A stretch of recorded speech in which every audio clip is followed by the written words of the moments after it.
एक फर्ज सुनो, हमें दर्द बनो, बेदर्द न तुम बन जाना।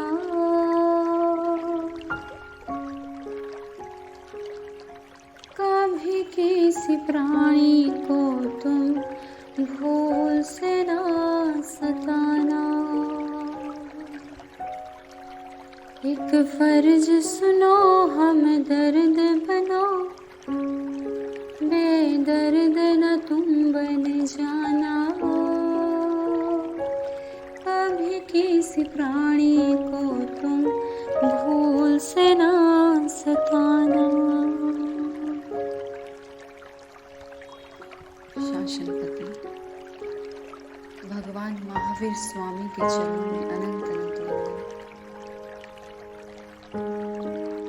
शासन प्रभाविका गुरु मैया डॉक्टर पुण्य ज्योति जी महाराज साहब के चरणों में अनंत अनंत वंदन नमन।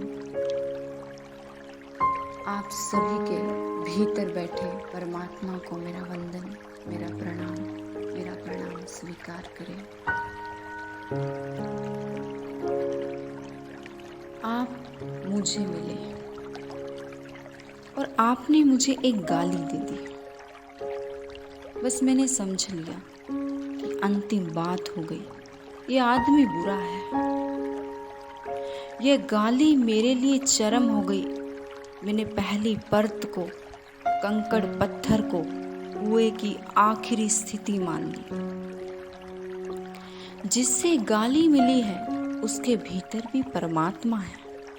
थोड़ा खोदना पड़ेगा, हो सकता है थोड़ा ज्यादा खोदना पड़ेगा। जिससे प्रेम मिला है उसके भीतर थोड़े जल्दी परमात्मा मिल जाए। जिससे घृणा मिली है शायद थोड़ी देर के बाद परमात्मा मिले, लेकिन इससे कोई फर्क नहीं पड़ता।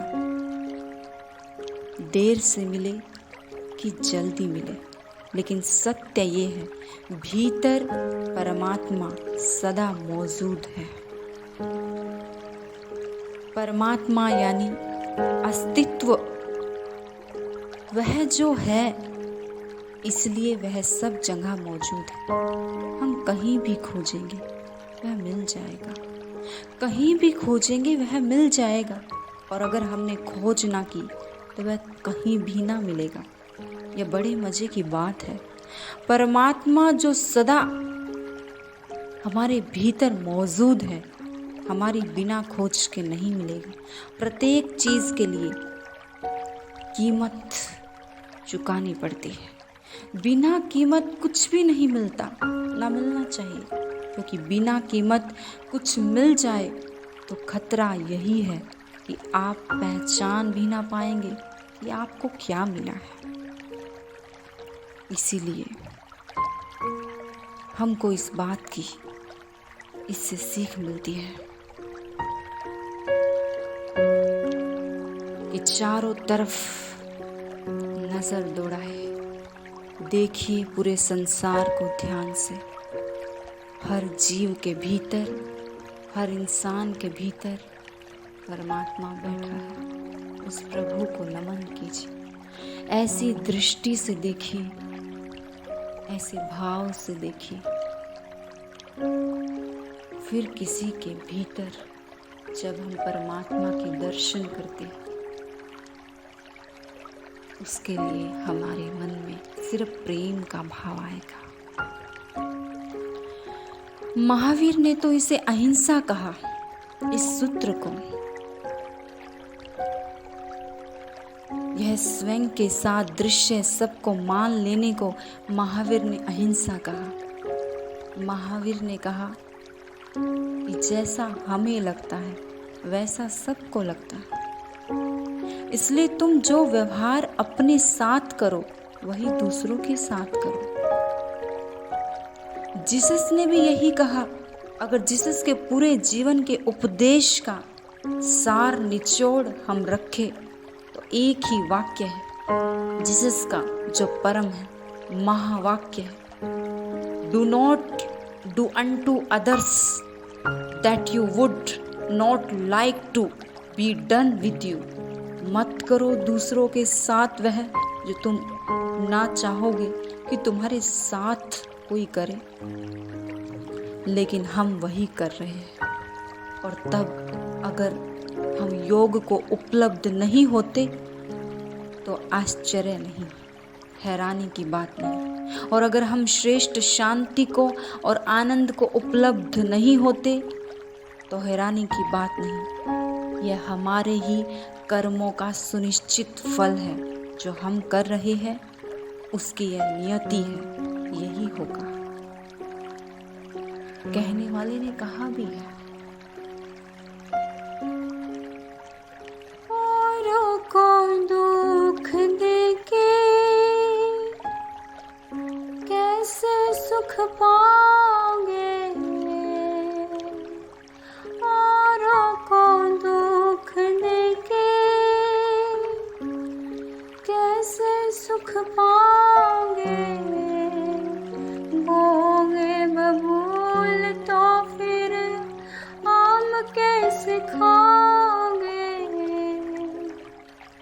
जैसी करनी वैसी भरनी, वीर का ये फरमाना। जैसी करनी वैसी भरनी, धर्म का ये फरमाना। कभी किसी प्राणी को तुम भूल से ना सताना, कभी किसी प्राणी को तुम भूल से ना सताना। एक फर्ज सुनो हम दर्द बनो, बेदर्द न तुम बन जाना। एक फर्ज सुनो हम दर्द बनो, बेदर्द न तुम बन जाना। कभी किसी प्राणी को तुम भूल से ना सताना, कभी किसी प्राणी को तुम भूल से ना सताना। जिस रात जीसस को पकड़ा गया तो जिस व्यक्ति ने जीसस को पकड़वाया जुदास था उसका नाम। यहूदा ने तो जीसस ने जाने के पहले उसके पैर अपने हाथों से धोए। उसी आदमी ने पकड़वाया जीसस को, उसी ने दुश्मन को खबर दी, उसी ने 30 रुपए की रिश्वत में जीसस की खबर दी कि जीसस कहाँ है। और विदा होने के पहले आखिर रात सबसे पहले जीसस ने यहूदा के पैर अपने हाथ से धोए। फिर बाकी शिष्यों के भी पैर अपने हाथ से धोए। एक शिष्य ने पूछा भी कि आप ये क्या करते हैं? हम तो आपके शिष्य हैं, आप हमारे पैर धोते हैं। तो जीसस ने कहा कि मैं प्रभु का स्मरण करता हूँ। और जब दूसरे दिन लोगों को पता चला कि यहूदा ने ही उनको पकड़वाया है तो बहुत हैरान हुए। अब तक वह बात बुद्धि की तरह उलझी रह गई कि यहूदा के पैर धोना जीसस ने क्यों किया होगा। कृष्ण के सूत्र में व्याख्या है, ईश्वर को भजने का यह अवसर छोड़ना उचित ना था। जो आदमी फांसी पर लटकवाने ले जा रहा है उस आदमी में भी परमात्मा को देखने की आखिरी कोशिश जीसस ने की। प्रभु को इस अर्थ में जो भजना शुरू कर दे उसे फिर किसी और भजन की कोई भी ज़रूरत नहीं है। प्रभु को जो इस रूप में देखना शुरू कर दे उसे फिर किसी मंदिर और तीर्थ की ज़रूरत नहीं है। प्रभु को जो इस रूप में सोचना समझना और जीना शुरू कर दे उसके लिए पूरी पृथ्वी मंदिर हो गई। हमें भी संकल्प करना है। एक तरफ जो हमसे प्यार करता है उसके भीतर हम परमात्मा के दर्शन शायद कर भी पाए। एक तरफ हमारा दुश्मन है जिसे हम देखना भी पसंद नहीं करते। उसके भीतर हम परमात्मा के दर्शन नहीं कर पाते। लेकिन देखिए, जीसस के जीवन के बारे में सुनने के बाद पता चलता है कि जिस व्यक्ति ने फांसी पर लटकवा दिया, ऐसे शिष्य के भी पैर धोकर के पिए कि ये परमात्मा, इन्हें माफ करना, ये नहीं जानते ये क्या कर रहे हैं। ऐसी करुणा, ऐसी दया, ऐसी अनुकंपा एक वीर प्रभु, एक परमात्मा के मन में हो सकती है। हम भी ध्यान से पूरे संसार को गौर से देखें। हर इंसान के भीतर, हर आदमी के भीतर, हर दुश्मन के भीतर, हर प्रेमी के भीतर परमात्मा मौजूद है। वो आँख चाहिए जीसस जैसी, महावीर जैसी, बुद्ध जैसी, क्राइस्ट जैसी, और वो आँख हमारे पास भी है। अंतर मात्र इतना है, उनको बोध हो गया, हमको बोध नहीं है। हम भी आज से एक नया विचार ग्रहण करेंगे। जो भी हमारे सामने आता है उसके भीतर बैठे परमात्मा को वंदन करें। एक दिन वो भी आत्मा परमात्मा बनेगी। पूरे संसार के भीतर परमात्मा बैठा है, ऐसा भाव करें। हर आत्मा में परमात्मा विराजमान है। इसलिए प्रभु महावीर ने कहा, अप्पा सो परमप्पा, आत्मा ही परमात्मा है। बुद्ध ने कहा, अपो दीपो भव, अपना दीपक स्वयं बनो, तुम्हारे भीतर प्रभु बैठा है।